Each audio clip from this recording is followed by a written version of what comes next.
We are a space pioneers group integrated by Jonathan Gamble, Ilse House, Maria Martinez, and Leon Carbone. Crisis management, Boeing 737 MAX. What is a crisis? A crisis is more than just a standard problem. A crisis must pose a threat that is unexpected and requires immediate action.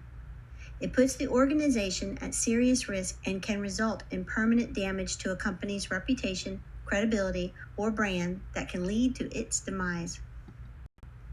Does the failure of the Boeing 737 MAX planes pose a threat to the company's existence? Yes.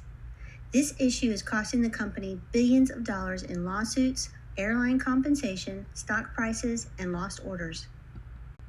Is the failure of the Boeing 737 MAX planes unexpected?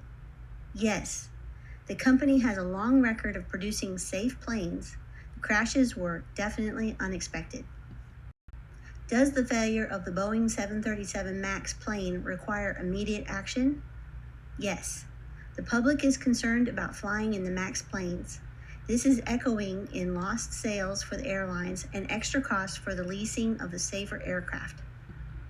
There are 5 different types of crisis: financial, personal, organizational, technological, and natural. The Boeing 737 MAX plane crisis could result in a financial crisis for the company very quickly. It could cripple the company as the costs mount from lawsuits and the airline compensation, while income is drastically reduced by the devastation of their stock and for the cancellation of orders. This crisis could be also considered an organizational crisis where the company has withheld information that put their customers at risk and broke their trust. The causes of the crashes is the result of a technological component.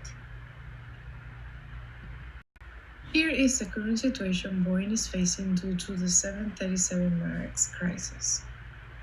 Number 1, the U.S. Department of Transportation and Congress have launched an investigation into AA type certification of the MAX. Number 2, it's the Boeing 737 MAX plane has been grounded, meaning that it cannot travel commercially until the investigations are completed. Number 3 is that Boeing is facing lawsuits from pilots and families of the victims. Number 4, and it's also part of number 3, is that Boeing recorded 4.9 billion charge for compensations for other airlines. Since the second crash on March 10, the company's stock has lost around 16% of the value, closing at $353.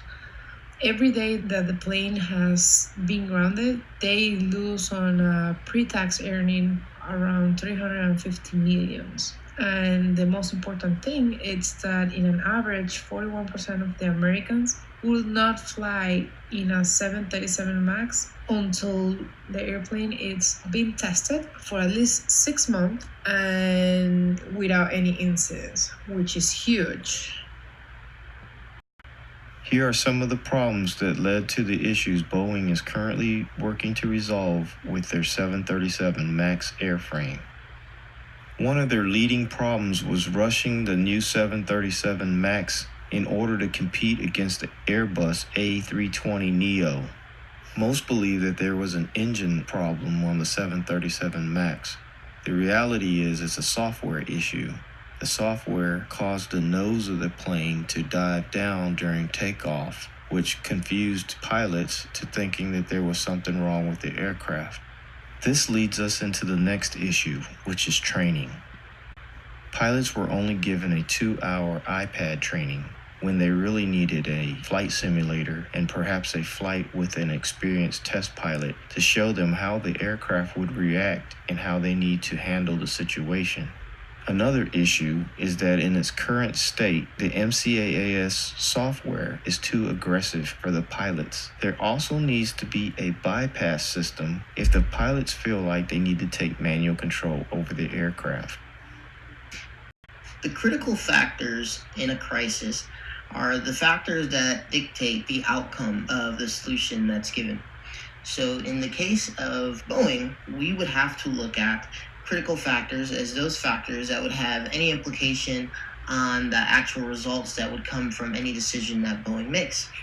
And some of these critical factors would be looking at the management team, looking at the people working at Boeing, and ensuring that they would have the necessary tools, the necessary knowledge, the capabilities, the trust from consumers to know if they would be able to carry out any kind of response or solution that Boeing came up with. And if these critical factors, looking at the Boeing staff, were determined that they would not create a positive outcome, then we would have to look in Boeing and say, who do we need to change? Who do we need to add in order to create a positive outcome? The other critical factors that we would look at in a crisis such as Boeing is, are consumers even ready to be back on the 737 MAX? And if consumers aren't, and Boeing just tries to fix the problem and re-release the Boeing 737 MAX, consumers have a potential to not adopt it and not want to fly on the 737 MAX. And so that would make that outcome potentially negative. And so Boeing would have to look at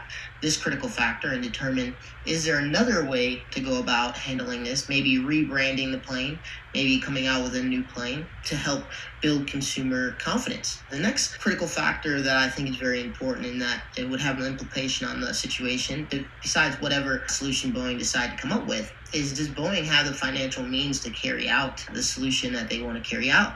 And does it make financial sense for the business? Remember, the stakeholders are not just the Boeing company, but also the Boeing shareholders, any other manufacturers that work alongside Boeing in the manufacturing process, anybody who's a part of the supply chain, and then also the final delivery to the airline. If the airlines have enough time, money to wait for Boeing to fix or come up with a solution for the problem.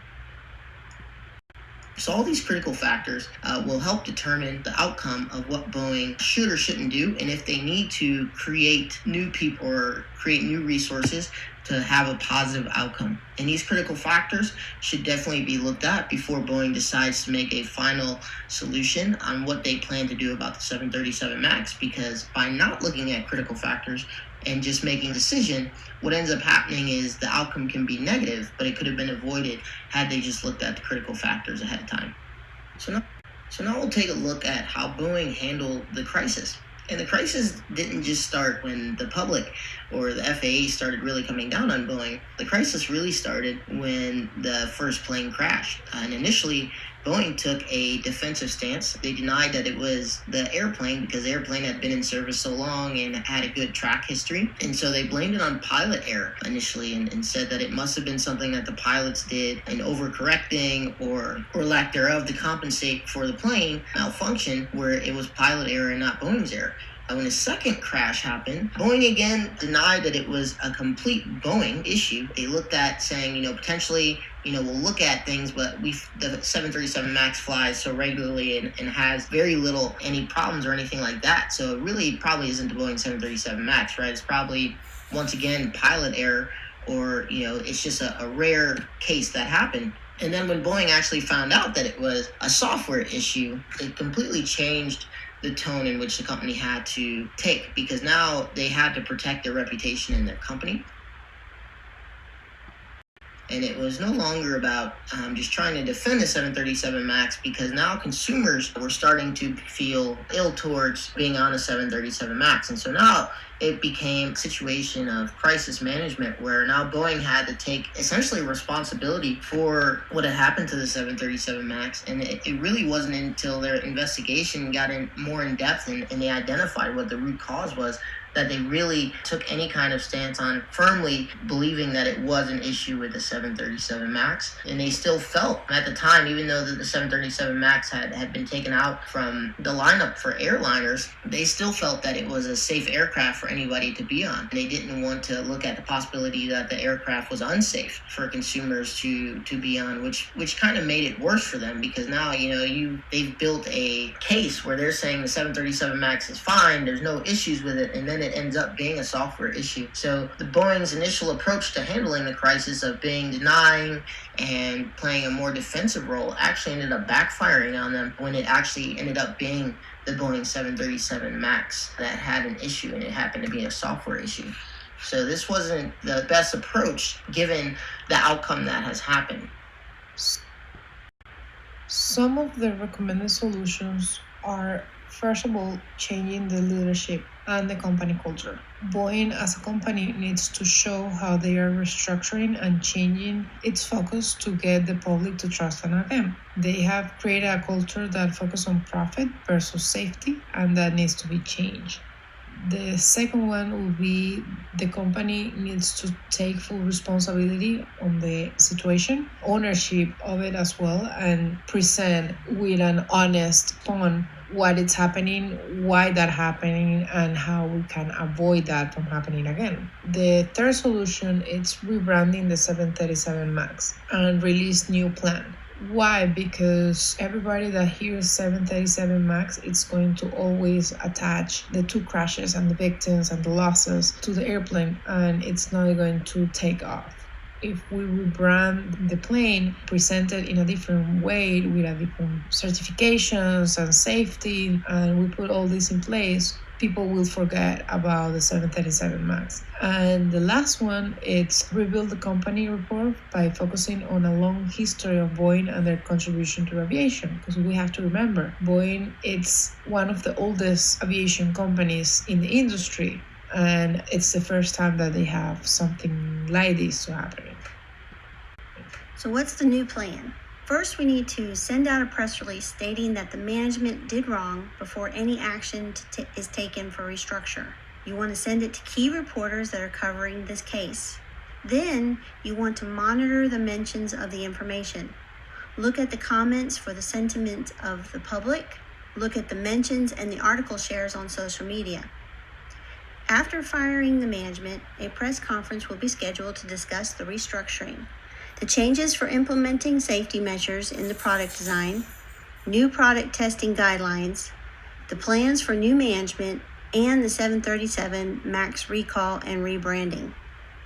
Create a marketing campaign focused on the distribution via online social media channels and live TV commercials, striking consumer emotion through the history of flight and Boeing's history of changing how we fly today. Afterward, follow up with the contacting reporters and provide any additional information. Repeat the monitoring of mentions and comments in the news and social media. Release the information on the replacements for the management and arrange for interviews. A big media press release for the unveiling of the new Boeing airplane designed to replace the MAX and carry the company into the future.